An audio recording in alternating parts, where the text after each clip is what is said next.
तो guys finally truck unloaded हो चुका है। चलते हैं इनके मालिक के पास, पता करते हैं कि कौन सा जानवर कितने तक का है। अस्सलाम वालेकुम भाई। भाई क्या हाल है, क्या नाम है आपका? मेरा नाम हसन मुजीब।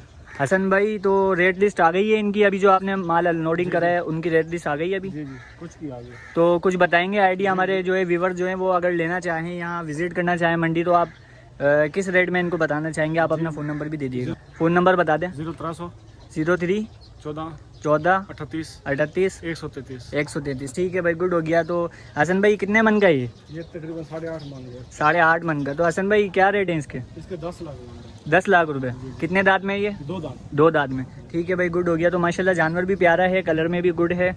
और आगे चलते हैं, मैं आगे वाला जानवर आपको दिखाता हूँ। हसन भाई ये कितने दांतों में है? ये भी 2 है। 2 दांतों में। तो हसन भाई ये कितने मन का है? ये तकरीबन 4.5। 4.5 मन। तो हसन भाई इसके क्या प्राइस होंगे?